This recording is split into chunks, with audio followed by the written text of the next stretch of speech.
So in the previous lecture, I discussed about the various challenges faced by the human resource management departments in organizations today. So today the organizations are operating in international, and there is a global scenario today.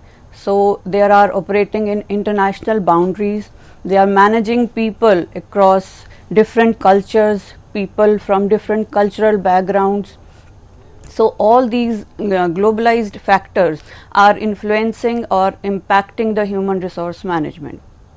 The other factors are, there are ethical considerations to be taken care of. There is a changing workforce, diversity is there. There are people of different ethnic minorities, people with physical disabilities, people with different sexual orientations that the human resource department has to take care of. So all these various challenges that are posing a threat to the effective working of human resource management has also led to a change or an evolution or transformation in the role of human resource managers. So the human resource manager is not only limited to doing the administrative work of the organization. He has become more of a strategic partner today. He has become more of a change agent who is facilitating change, because we know that organizations and the human resource management per se operates in a dynamic environment. So environment has never been static, and today the environment is changing at a faster pace. So due to this changing environment, both internal and external, the human resource management has to change, and apart from changing itself, it has to communicate that change to its employees. It has to become a facilitator and a change agent so that the change can occur in a smooth and an effective manner. Also, the human resource manager has become like an employee advocate who takes care of the employee well-being, both physical as well as the mental well-being of the employees. So apart from these challenges and the changing role of human resource manager, we also know that there are certain factors, as I already said, there are certain factors, both external as well as internal factors that affect the human resource manager or the human resource management departments in the organization. So all these aspects have been covered. So in continuation with the previous part or the previous section, today we are going to discuss about the emerging trends in human resource management. So historically, the human resource management has been described as being responsible for the attracting, recruiting, selecting, training, assessment and compensation of employees, and also ensuring compliance with the employment and the labor laws. So this is the historic aspect of what human resource management has been doing in the past. But today, the challenges faced by the human resource management and its transformed role in today's hyper-competitive VUCA environment has led to many trends on the cards, and that too at a very fast pace. So you must have heard about VUCA environment. VUCA is an acronym for volatile, uncertain, complex and ambiguous environment in which the organizations are operating today. So due to these challenges and transformed roles, there are certain trends that are being there in the human resource departments. So the knowledge of human resource management would be incomplete without getting an insight into some of these current and global trends. So whatever trends we are going to discuss today will add on to the knowledge of human resource management, and whenever we are studying human resource management as a subject, we must have an insight and a deep knowledge about all these current trends, and these currents are not only limited to one country, but these are global trends, and these trends are we can say universally acceptable. So these are some of the emerging trends in human resource management today, and we are going to discuss each one of them separately, and I'll be also giving you certain corporate examples where how the organizations today are managing with these trends. So some of the trends are employee engagement, employee empowerment, work from anywhere, cloud computing, reskilling and upskilling, knowledge management, and gig workers.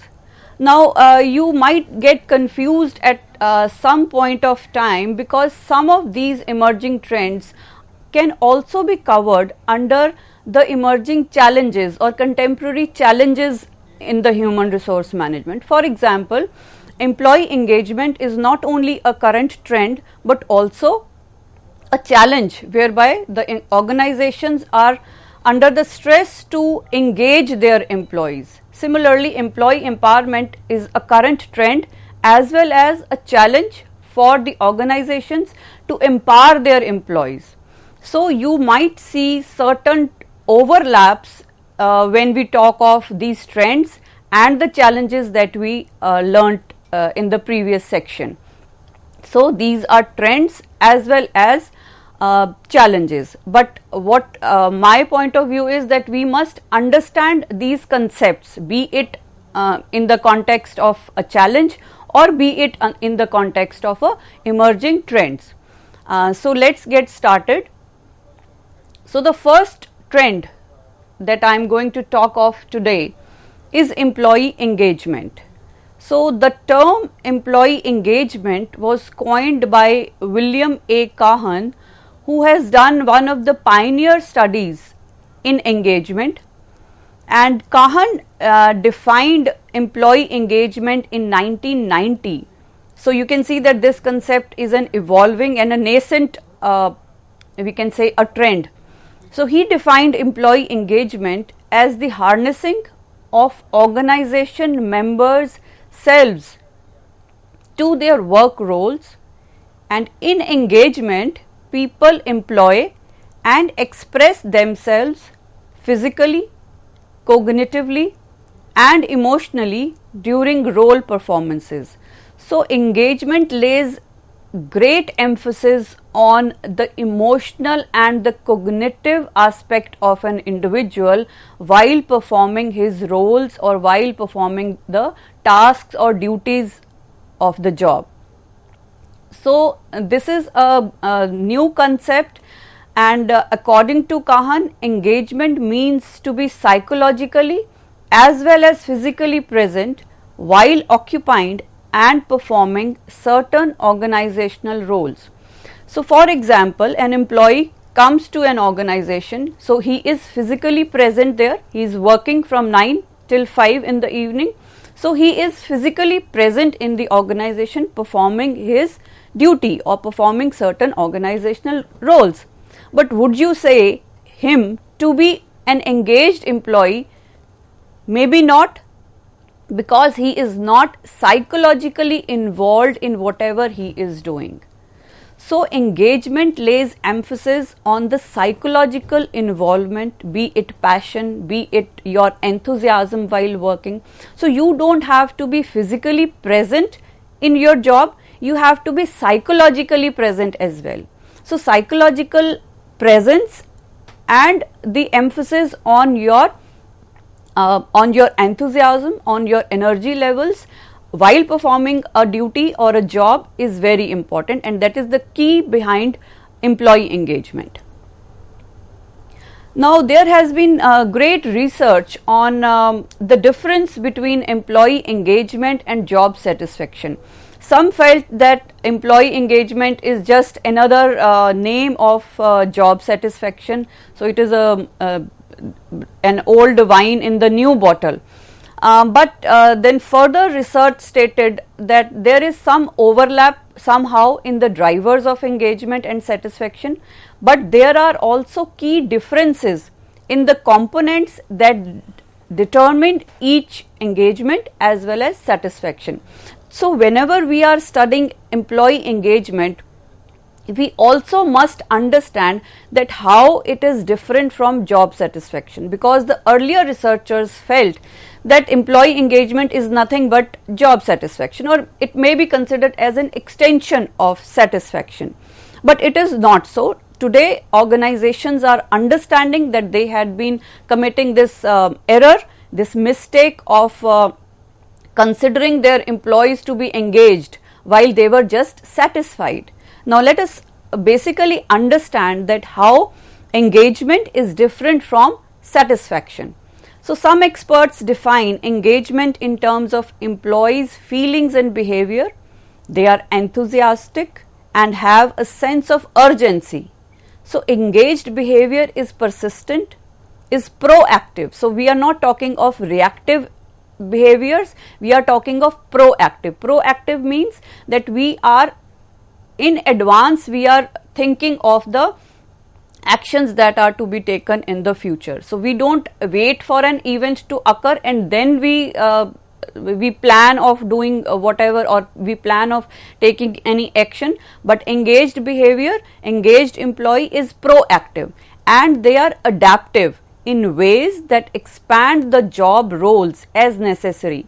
So engaged employees go beyond job descriptions, for example in the service industry or service delivery or innovations. So here another key word that we find while discussing the concept of engagement is that employees go beyond job descriptions. They do not limit themselves to performing only those jobs that are given or that are assigned to them in the job description. So they walk an extra mile, they go beyond whatever is assigned to them, and they bring in lot of innovation and a difference in doing whatever they are doing. So when engaged employees feel focused with a sense of urgency, they also concentrate on how they approach what they do. So how one job can be done with different approaches.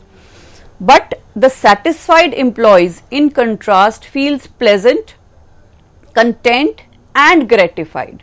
So that is very important to understand the difference between being engaged and being satisfied. See, if I come to my organization, I am there from 9 to 5, I do my job, whatever job has been assigned to me, I do that job, I get my salary at the end of the month and I am happy. I am happy, I am pleasant, I am content with whatever I am doing and whatever I am getting from the organization. So that is my job satisfaction. But when I go out of my job duties, when I walk an extra mile, when I think of doing my job in a certain innovative manner, so then I become an engaged employee. Also, I bring a lot of energy, I bring lot of passion, I bring lot of enthusiasm while working. That means I am an engaged worker. So this is how we can identify an engaged worker and a satisfied worker. Also, the level of job satisfaction often relates to factors which are monetary in nature. So you are satisfied with the bonus you get, you are satisfied with the salary structure of your organization. But when we talk of engagement levels, they are largely in direct control or significantly influenced or impacted by leaderships, by relationships.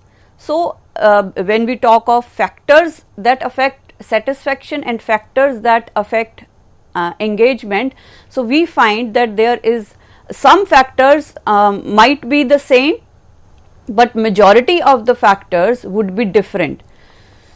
So here you can see This was a research done by the Society for Human Resource Management (SHRM) in 2011, and they found certain they gave these factors to the employees and asked them to rank these factors on the basis of that which one of these factors is a satisfaction factor or an engagement factor.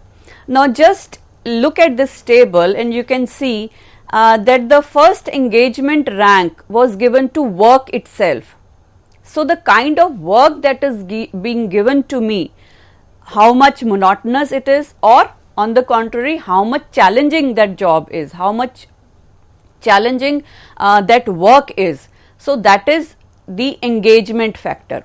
So if I am working on a challenging job, so I will become more engaged, and you can see the satisfaction rank given to work was number 8.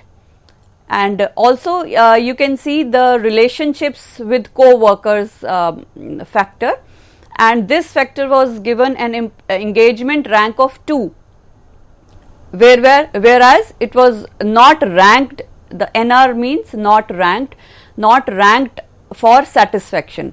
So relationship with co-workers doesn't satisfy anyone, but it engages people. So similarly, you in the above factors you can see that job security was the number 1 factor for satisfaction.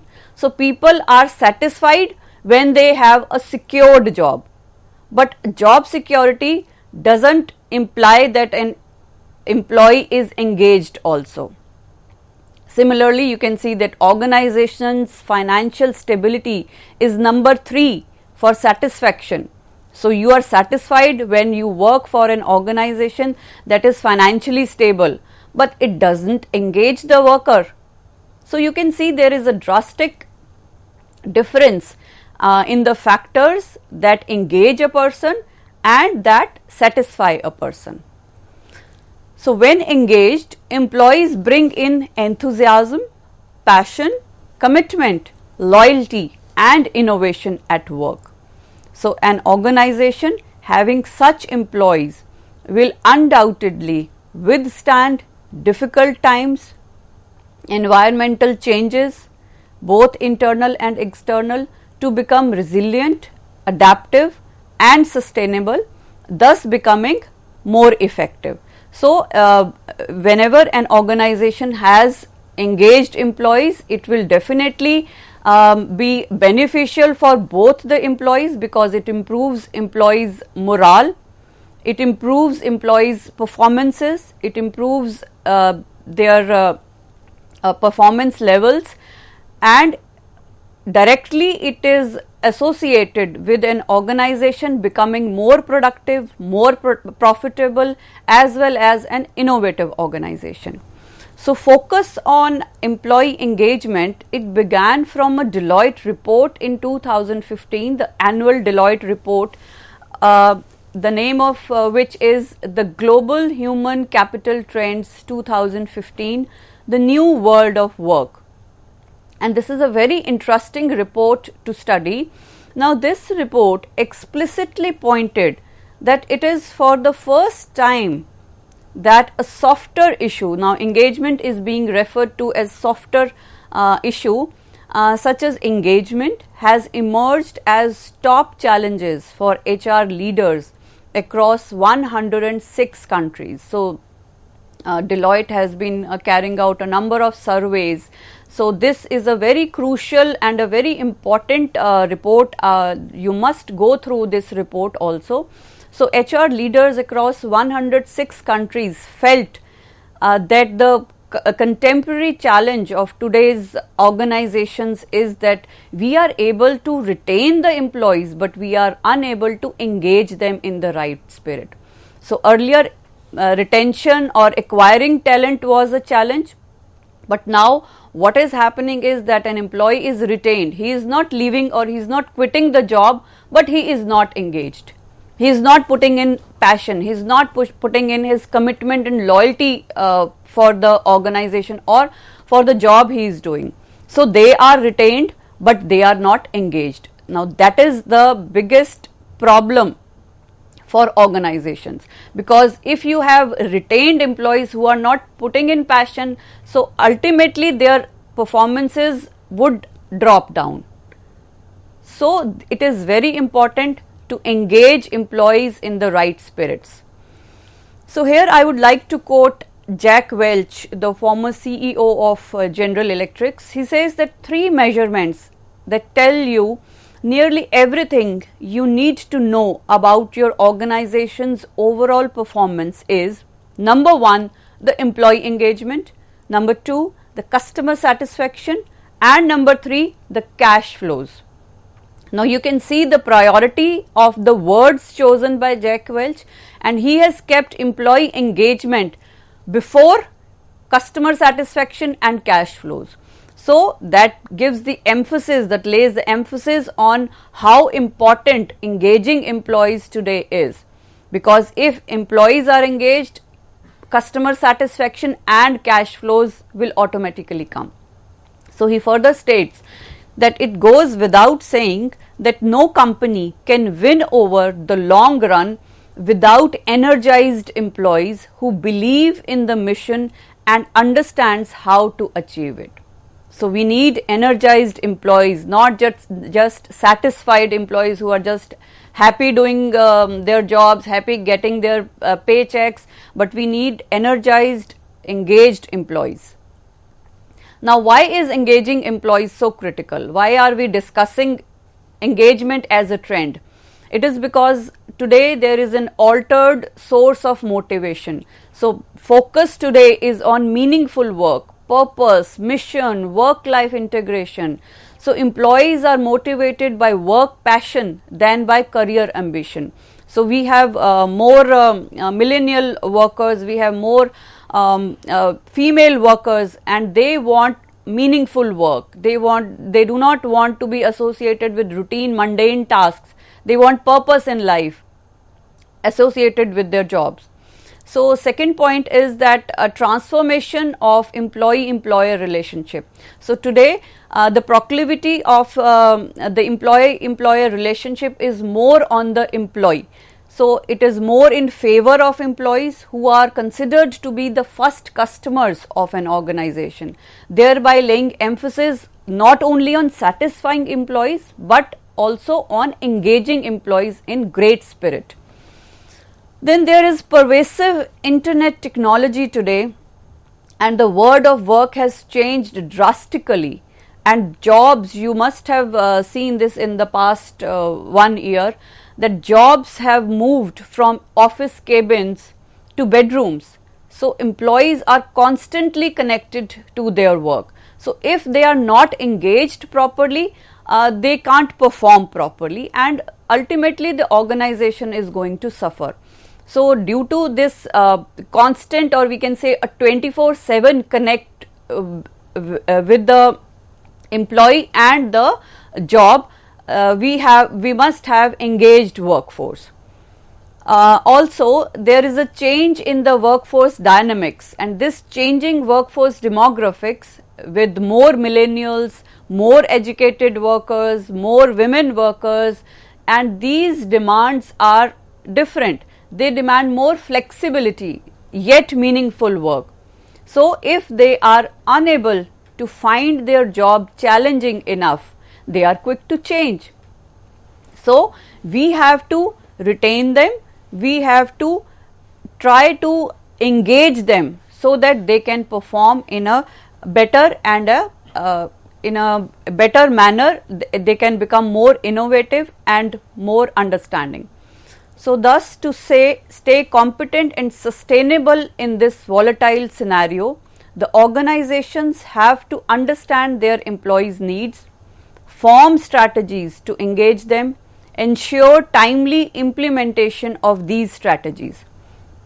So some examples of employee engagement strategies undertaken by certain organizations are like Godrej have been undertaking flexible work options. It is encouraging more women to join the workforce.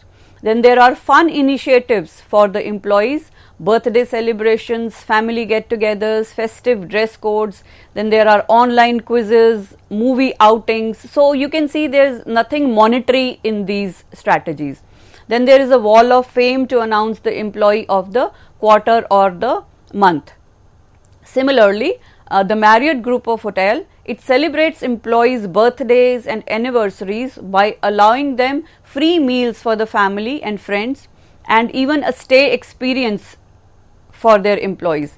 And employees are considered to be associates, and they are called as associates and not employees. It recognizes the employees' right to voice their opinions and grievances. They are also giving good work life, better growth opportunities, and a friendly work environment and training facilities.